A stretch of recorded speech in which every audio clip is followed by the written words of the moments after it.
Welcome back to the Speaking Flow. Today, we are unraveling a knot that has kept millions of learners silent for decades. We are talking about the accent myth. It's a myth that suggests that if you don't sound like you were born in London or New York, your English is somehow incorrect or incomplete. It's a heavy burden to carry, isn't it? It's more than a burden, it's a barrier to the soul.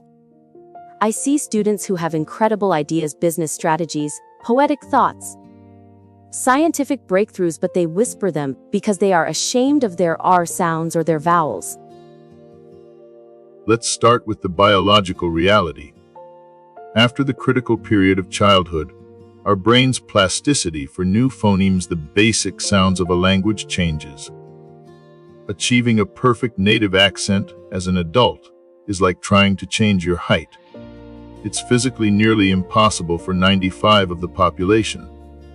And yet, we judge ourselves for not achieving the impossible. We treat our native accent like a stain on our English, when in reality, it is a map of our heritage. In linguistics, we distinguish between accent and intelligibility. You can have a very thick accent and be 100% intelligible. Conversely, you can have a native accent and be completely misunderstood if your logic or flow is broken. I love the concept of intelligibility. It's about being understood, not being perfect. It's about the bridge, not the color of the stones. Let's look at the data. Did you know that for every one native English speaker, there are now 4 non-native speakers? English no longer belongs to the UK or the US. It is a global lingua franca. Which means, technically, the standard accent is no longer the native one. The standard is whatever helps a person from Brazil communicate with someone from Singapore. Exactly. If 2 non-native speakers understand each other perfectly, their English is successful.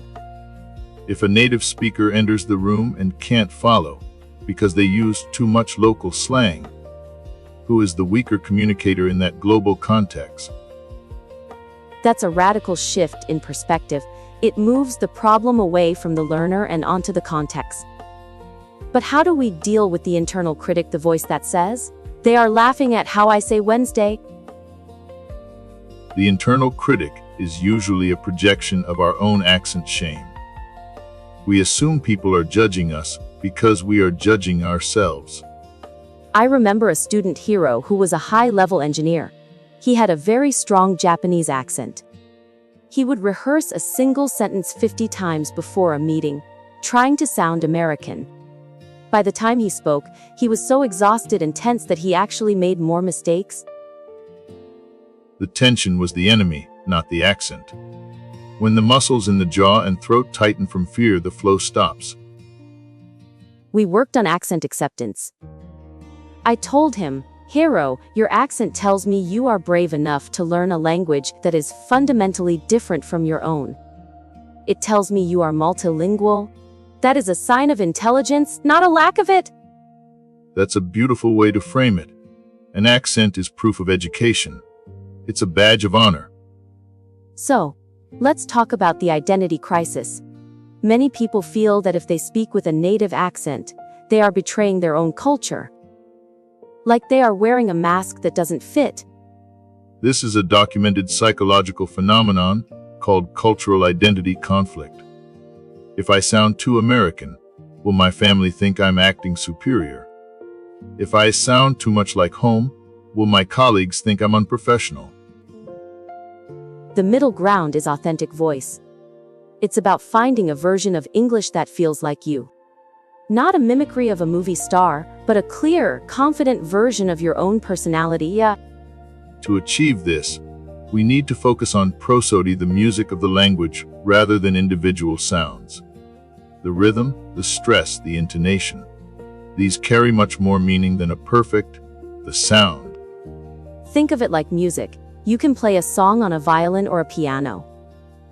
The instrument is different, that's the accent, but as long as the rhythm and the melody are correct, the song is beautiful and recognizable. Let's give our listeners a release exercise. If you feel ashamed of your accent, I want you to find one word you struggle with. Say it out loud right now. Now, say it again, but this time, smile while you say it. Notice how the tension leaves your face. Your accent is the seasoning in the soup. Without it, the world's English would be bland and robotic. We need to stop asking how do I sound like them?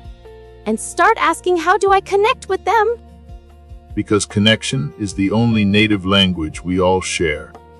Your mistakes are just evidence that you are trying to reach out to another human being. If you are listening to this and you've been hiding your voice, please stop. The world doesn't need another perfect speaker. It needs your specific story told in your specific way. Wear your accent like a piece of jewelry. It shows where you've been and how far you've come. Thank you for joining us in the flow today. You are heard, you are understood, and you are exactly where you need to be. Keep speaking, not perfectly, but bravely.